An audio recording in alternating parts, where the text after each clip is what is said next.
Y ahora con la mesa a las 23 que tiene que ver con la economía real. Sumamos, como siempre, dos empresarios. Por un lado está Miguel Schiariti. Miguel es presidente de SICRA, que representa al negocio de la carne. Y también Cristian Roca, que es representante de los empresarios de grifería. Arrancamos por la carne.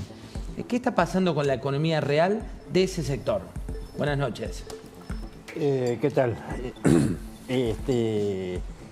Con este sector está pasando algo que no ha pasado, que hace 15 años no ocurría. El precio del animal en pie ha aumentado, es el más alto de los últimos 15 años. Es decir, el trabajo o el destrabajo de Guillermo Moreno como secretario de Comercio, que hizo liquidar en la Argentina 12 millones y medio de cabezas allá en el año 2007, 8 y 9, nos dejó con el 20% de stock menos que el que teníamos en ese momento. Se hablaba de cuidar la mesa de los argentinos, ¿se acuerdan? Sí. En realidad no cuidamos nada. Hicimos exactamente lo contrario se hizo con eso. Se prohibió las exportaciones de algunos cortes, se prohibió las exportaciones de algún tipo de animales. Es decir, se hizo exactamente lo inverso de lo que debió haberse hecho para que el sector pudiera desarrollarse. Dicen que en la ganadería viene una revolución. El año que viene ya está. Esperemos que sea cierto. Yo creo que es muy factible que sea de esta manera. Hoy el negocio para el criador es un negocio rentable. No tanto para el resto de la cadena, pero para el criador es un negocio rentable, y en la cría es donde arranca o no el crecimiento del sector. Después le voy a preguntar por el mercado local, pero ahora voy a hablar de grifería también, que han pasado rubros de los más disímiles de producción, de exportación, y a algunos les va muy bien y a otros les va muy mal. ¿Cómo es la grifería? ¿Qué tal? Buenas noches. Buenas noches, bienvenido. Gracias. La grifería, como todo producto de la construcción, arranca como algo artesanal y se va modernizando a través de los años. Nosotros tenemos más de 50 años en el mercado, el líder el doble, y hoy estamos viviendo estos cambios que el mercado lo está necesitando al abrirse al mundo, y sabemos que el consumidor es el que decide ahora, como dicen todos, el producto. Lo que pasa que no es de ahora, este último tiempo, estamos bien, sabemos que acomodar un solo dólar, acomodar la economía, lo macro ayuda un montón para conseguir los commodities en valores reales, que muchos hace más de 13 años que venimos distorsionando todo eso. Pero grandes cadenas que han empezado a importarnos desde ahora, por cupos, cuando estaba el otro gobierno que te permitía los cupos y entonces podías traer, empezaron a acelerar el cambio de la comercialización de los productos. En el rubro nuestro, la construcción, permitiendo que grandes jugadores empiecen a traer importado. Y el rubro de grifería fue algo que nosotros no entendemos con los colegas, que tan rápido se aceleró. Un ejemplo, en estos últimos 2 años, importadores de bicicletas traen grifería, con la misma marca. O sea, otros rubros están trayendo grifería. Y empezamos a entender... ¿Con eso qué pasa en la industria tuya? Y se empieza a frenar porque tenés más competidores con productos. Sacando que todos estamos viendo China, que China es un estado que se dedica a subvencionar, o sea, las exportaciones. Por eso estamos viendo ahora que Europa está prohibiendo 2026 las grandes compras en estas plataformas. Porque como Estados Unidos le cerró prácticamente la compra, toda esa compra que iba a Estados Unidos está yendo a Europa. Sí, pero Europa ya tiene una balanza negativa y se está dando cuenta que lo iban a hacer en el 2027 y lo van a hacer en el 2026. Entonces todos están yendo a acomodar un poco, no es que están prohibiendo, y encima están poniendo los reglamentos de que los productos son tóxicos. En la grifería se está trayendo la grifería que es tóxica, ¿sí? Grifería de otro producto, que no es con el bronce. Para quien nos ve que se asusta por ahí, no, ¿cómo hace tóxico un producto, una aleación que no tiene durabilidad. ¿Y no hay controles? No hay controles. ¿Por qué no hay controles? Nunca hubo controles. Pero solamente a Argentina le venden ese tipo de... No, a todo el mundo. Ah. Pero después te reglamentan. Entonces, no es que yo te estoy diciendo algo que no tiene fundamento. Tiene fundamento, pero si no hay reglamentación y vamos al precio, En el rubro de grifería estamos pasando eso. Eso es uno de los tantos puntos. Mirá, voy a repreguntarte, tenemos tiempo porque vamos hasta las 23:30 con mucha, pero mucha información. Quiero poner un corte de Javier Milei mientras preparamos a Nacho Grimaldi, que tiene información sobre el camino del dólar, que este es un ovillo el que está tirando Nacho y que tiene que ver con, ¿se acuerdan? Parecen eternidades, desde cuando vos necesitabas que alguien te habilite para comprar dólares, que ibas a una sociedad y tal. Bueno, ese ovillo lo está tirando Nacho. Prepárate, Nacho, para eso, pero antes veamos qué es lo que decía el presidente Milei hace instantes sobre la inflación y veamos cómo afecta a la economía real. Mirá. Nosotros hemos dejado de emitir dinero a mitad del año pasado.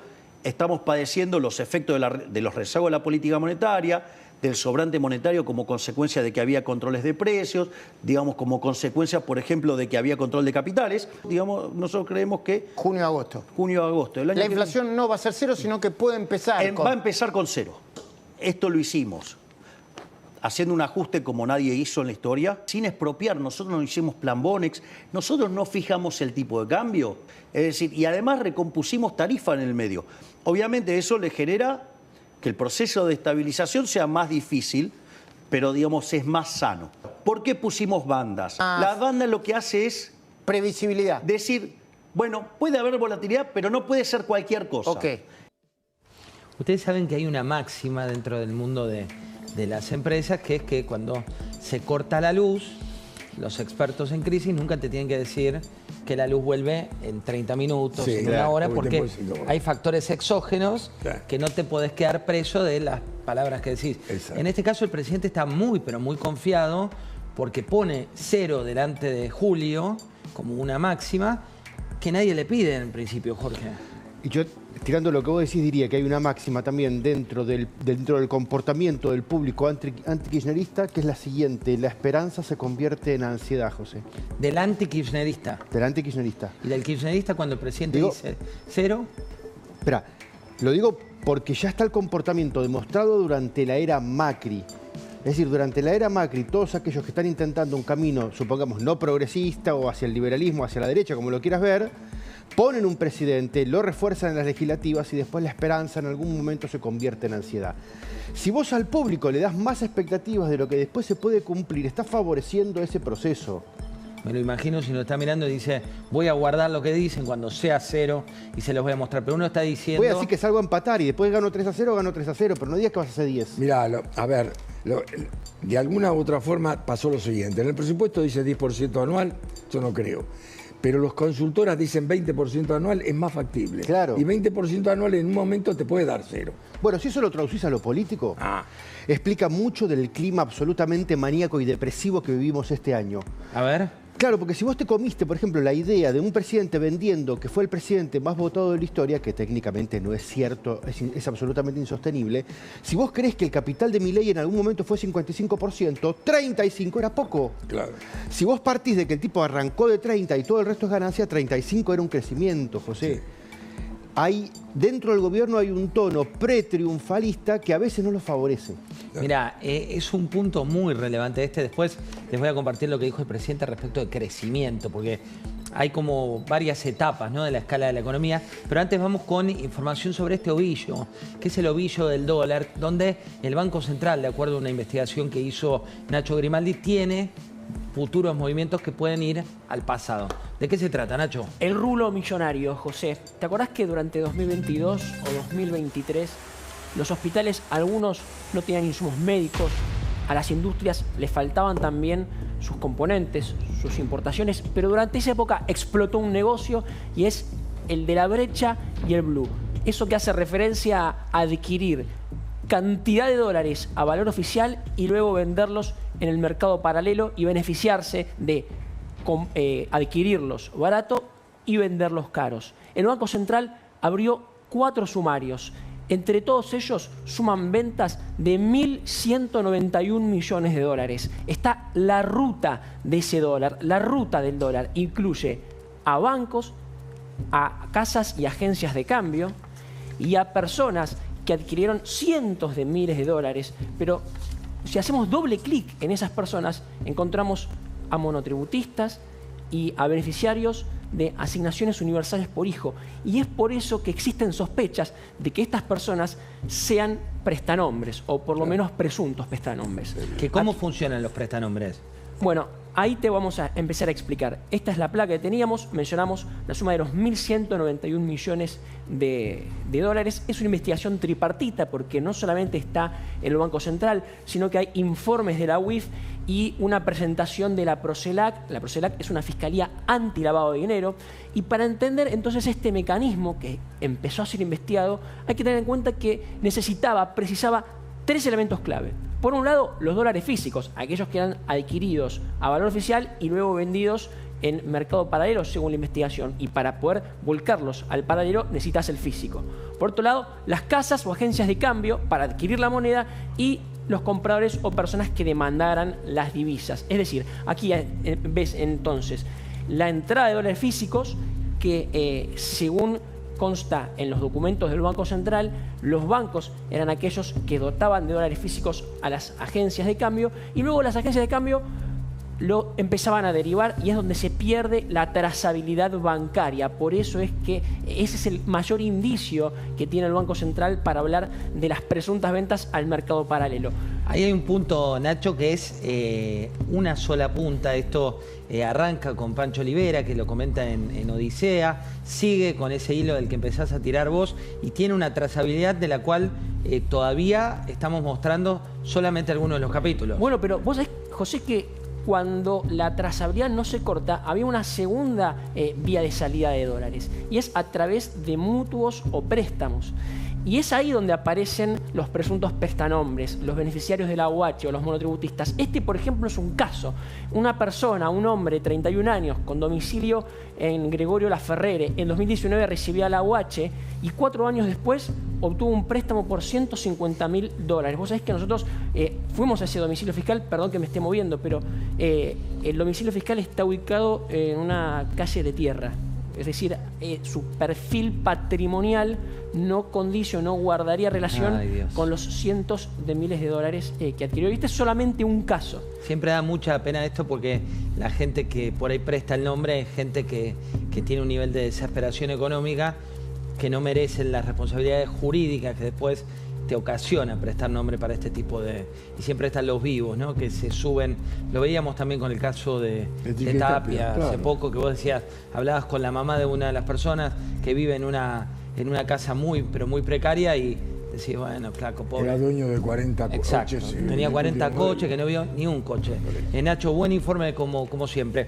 Vuelvo a la mesa con un tape de el presidente de la Nación hablando de crecimiento.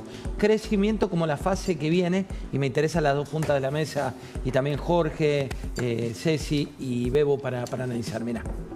Hemos pasado el momento bisagra. Ahora es el momento de empezar a construir la Argentina grande nuevamente. Hoy, digamos, en base a la estabilidad macroeconómica, en base al orden y la seguridad, estamos en condiciones de abrir el proceso de crecimiento, que tiene 3 motores fundamentales. Uno es el de la desregulación, lo que yo llamo el Ministerio de los Rendimientos Crecientes, es decir, que es la tarea de Sturzenegger, es desregular. Capital humano, porque usted, digamos, ese progreso tecnológico tiene que tener las personas que lo puedan llevar adelante. Y después la apertura. Y en eso creo que se ve bien claro. Vamos a hablar ahora del momento bisagra, pero Nacho tiene un caso más para ver esto de los prestanombres, ¿no? Contanos el otro caso, Nacho. Por ejemplo, un domicilio en el que en la lista de personas que habrían recibido estos mutuos, esta segunda vía de salida de los dólares desde las casas o agencias de cambio investigadas, había 2 de esa lista que comparten domicilio, en este caso una persona que aparece que recibió una transferencia de $150.000 y otra que recibió 2 transferencias también de $150.000 y otra de $115.000. O sea que cuando vas a su domicilio fiscal te encontrás con esto. Ni siquiera tiene la chapa. Es un domicilio que está en el municipio, en la zona de Caseros, ¿sí? Provincia de Buenos Aires. Ni siquiera chapa, con pintura nada más. Y ahí supuestamente hay 2 personas que en total habrían recibido más de $300.000. aparecen más y más casos. Bebo, el camino de la plata negra, ¿no? Que fue siempre así como decimos lo malo de una apertura indiscriminada, hay que decir lo malo, lo horrible de un cierre discriminado. Ese es uno de los problemas. Lo dijimos en más de una oportunidad cuando estábamos acá. A ver, corruptos puede haber en todas partes, en todos los países del mundo. Hay corrupción. Lo que pasa es que te dicen que cobran el 2%, acá es el 30%. Es distinto. El problema acá, cuando llevas el 30% a lo largo de todos los años, es cómo la blanqueás. Entonces tenés todo este tipo de maniobras que están comentando ahora, lo que hizo la gente de la financiera, esta famosa. Bueno, todo tiene la misma matriz. El problema, como el secretario de Néstor Kirchner, que falleció, que tenía 80 millones de dólares en Miami. El problema es después qué haces con ello, cómo haces para blanquearlo. Y ese es el drama de toda esta gente. Bueno, hablábamos también de esto de momento bisagra, y voy a hacer una rueda acá por la mesa. Ceci, hay mucho optimismo en el gobierno, y es como una luna de miel renovada. Exactamente, después del 26 de octubre... con lo que fue el triunfo electoral en las elecciones generales, que además venía también como una remontada grande, ¿no? Después de lo que había sido septiembre, el gobierno entiende que los próximos 2 años van a ser clave para avanzar con los que llaman las reformas de segunda generación, empezando por la laboral, ¿no? Que bueno, la tuvieron que dilatar a febrero, el comienzo del debate, pero que es en la que pone mucha expectativa. Mucha expectativa, y aprovecho tanto a Jorge para ver si hay agua en la pileta de la opinión pública, como a los dos empresarios de rubros muy disímiles para ver si se necesita. Arranco con usted. ¿Se necesita una reforma laboral? En nuestro sector creo que no. En el sector, cuando digo nuestro sector, estoy hablando del sector agropecuario. Sí. En el sector industrial seguramente se necesita, porque los costos de, de cargas sociales duplican el costo salarial. Un trabajador que cobra 800.000 pesos por mes, le cuesta al empresario 1.600.000. Tiene un bruto de 1.300.000 y el costo empresario es 1.600.000. Exactamente, sí. Es el doble. En el caso de Grifería, ¿se necesita una reforma laboral? Siempre es bienvenida la reforma laboral. Yo creo que se están haciendo cosas para eso, pero creo que hoy en el rubro, que es diferente, como dice el señor, como tiene mucha productividad, mucha cadena de valor, y la actividad está estancada, la actividad está en caída, no estamos viendo como prioridad eso hoy. Porque como dijo bien ella, que después del 26, el optimismo del gobierno ya nos marcó a los empresarios. Fíjense que hubo una oleada de despidos después del 26 de las industrias, de todo tipo de rubro. ¿Qué cambió para que todo el mundo empiece a despedir, si sabiendo que iban a empezar a aprobar la reforma laboral y todo? Porque hay que cambiar lo que yo estoy diciendo en la parte de comercialización. Las industrias grandes ya empezaron a despedir gente para sustituirlo por importado, porque cambia la parte comercial. Si nosotros ya venimos viendo que la cadena de distribución, nuestros clientes, que son los sanitaristas, los grandes mercados, ya saltaron al fabricante yendo a buscar a China, en el caso nuestro, la grifería, sin saber, por eso hablaba hace un rato, sin saber la composición del material, pero está barata, la traen. Ahora no solamente sufrimos nosotros los industriales, que vamos poniendo nuestros recursos hasta donde podamos llegar, más las pymes, que es el 80% de las pymes, está sosteniendo esto. Las pymes, un dato, son el 98% de la cantidad de empresas que hay en nuestro país, según los datos de ABC, sí, y generan 47% del empleo formal. Sí. Se está hablando mucho de la reforma laboral por el informal, pero lo que él está planteando es de la pileta de los que pagan impuestos, de los que están dentro del mercado formal, y las pymes generan casi la mitad de ese empleo. Exactamente, entonces, pero ahora con esta gran apertura, que está bien, que hay que abrirse al mundo, que ya el consumidor vuelve a tener la vara en la compra, permite que ya el consumidor final salte toda la cadena de valor. Ahora, y hoy estamos viendo que si ustedes ven, como dijo Majul en la nota, que hubo 150.000 despidos, que puede llegar a 500.000, el presidente dice que fueron 250.000 a otro, o sea, se rompe acá y se genera puesto de trabajo acá. O sea, empresas de 100 años, empresas de más de 50 años, tenemos que rompernos para que esa gente despedida se busque otro trabajo, y lo que estamos viendo es que crecieron los monotributos, más de 50.000 monotributistas, porque están yéndose de las fábricas a hacer delivery, chicos. Mirá, eso es lo que estamos viendo en la parte industrial. ¿Qué dice la pileta de la opinión pública? Porque digo, hoy tuvimos versiones, pymes, empresarios, lo que pasa es que economistas. venimos de una economía muy cerrada. Hace 2 años éramos el país 96 en economía cerrada. Claro. 96. En Argentina igual todo es blanco. No entraba nada. ¿No? Claro, nunca hay un plan de... Veníamos de una cerrazón total. Vos además tenías un contacto y decías, estoy fabricando esto, que es 200, 300% más caro que en el resto del mundo. Pero conseguías a alguien que ponía un límite y no entraba nada. Bueno, ahí tenés. Vos que seguís cazando en el zoológico que yo te cuido. Y ya está. No, yo eso coincido. No, y agrego un tema, perdóname que agrego un tema en orden de favorecer al quilombo. Sí. ¿No? Argentina necesita... Siempre, por eso te queremos tanto. Por eso vengo. Sí. Por eso vengo poco. Si no, es domingo 23, 18, la gente está... La casa necesitamos... Sí, para despertar un poco los demás. Despierte. Ahí va. Un tema es que los que pueden dar empleo, blanco o negro, den más empleo. Una cuestión que tiene que resolver la Argentina es triplicar o cuadruplicar sus empleadores, José. Es decir, Argentina está muy baja en cantidad de empresas por cada 1.000 habitantes, o cada 10.000 habitantes, o cada 100.000 habitantes que quieras. El ecosistema es chiquito. Bien, vos me preguntabas, ¿cómo está la pileta de la opinión pública en función de este tema? Usemos la reforma laboral para ver cómo está la pileta para el presidente. Tenemos esa placa, perfecto. Fíjense, 36,7% de los argentinos dicen que... Mi madre debe estar diciendo, no leo nada. No leo nada. Yo tampoco leo nada, con lo cual no está sola, Victorita, dale. No, la tenemos.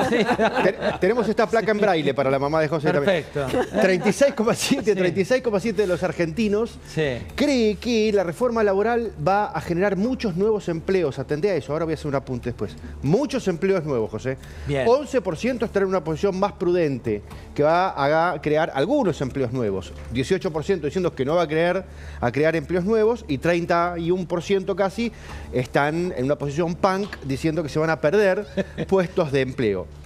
Digo, para cuando me quieras preguntar cuánto va a sacar el kirchnerismo en el 2027, 31% como mínimo. Hoy te estoy haciendo como cortos de archivo, ¿no? Para, para proyectar en 2 años. Hoy me está sacando todos los jugos. Pero volvamos al primer dato y a lo que decíamos antes de la esperanza que se puede convertir en ansiedad.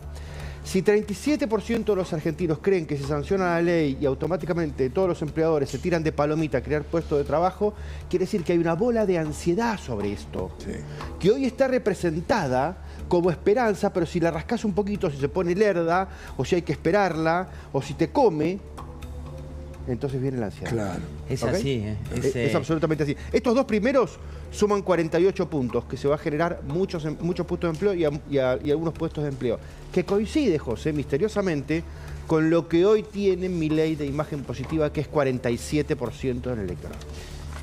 Te veía sentir, hay un dato que les doy también a quienes nos están mirando, hay otro indicador que se ve muy poco, que es el de la tasa de natalidad de empresas, que es, en cada país medís cuántas compañías mueren por año y cuántas se crean, y de la suma te da una balanza que si es superavitaria, nacen más de las que mueren. ¿Y cuántas jóvenes hay? Exacto. En la Argentina hace ya muchos años que no nacen más empresas de las que mueren, con lo cual tenés una cuestión de envejecimiento de esas compañías, y ese es un modelo que tenés que ver. ¿Sabés por qué? Porque no hay crédito.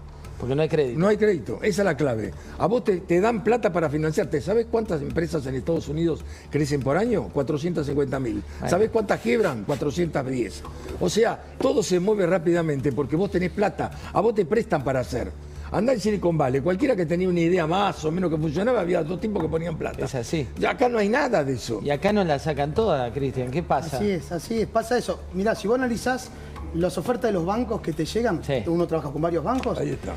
Para vender valores a 90 días, no me baja del 43%, 45%. Es muy alta. Es muy alta todavía. Muy alta. Entonces, estamos tratando de buscar qué herramienta le damos a nuestro canal para seguir sosteniendo ese canal, y el financiamiento que podemos otorgar no llega a 30 días, es altísimo. Sí, no vuelve. En un minuto, algo que siempre está instalado por 20 años, donde se instalaba que le vaya bien a alguien que exportaba era en perjuicio de alguien local, que es una falacia, perdón que meta opinión.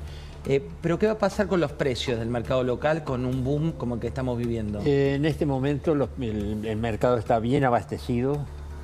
Los precios se establecieron la semana pasada se calmaron, es decir, hacía 15, 20 días que venían moviéndose, la semana pasada se estabilizaron, en el día de hoy también, es decir, y vamos a tener un 24 sin problemas de precios y sin problemas de abastecimiento. Es decir, el mercado está muy bien abastecido, los precios subieron lo que tenían que subir, y en cuanto al ganado me refiero, y no vamos a tener novedades, títulos, catástrofes. Perfecto. Mucho feedlot, ¿no? Buena noticia esa. ¿Qué hacías hace 30 años? ¿Qué hacía yo? Sí. Hace 30 años estaba terminando el secundario, José. ¿Vos, Nacho? No había nacido. No había nacido. ¿Vos, no había Cristian? nacido. ¿Vos, Secundario también, como secundario, Jorge. bueno. Pero hace 30 años nacía lanación.com. Sí, Nacho Grimaldi no había nacido, pero ya estaba predestinado a ser un gran periodista, igual que Ceci. Yo ya estaba trabajando, Bebo. ¿Viste? Qué cómo grande. soy? Yo estaba con la Gaceta. Bueno, vamos al corte muy cortito celebrando los 30 años de Bebo con la Gaceta. No, los 30 años de lanación.com.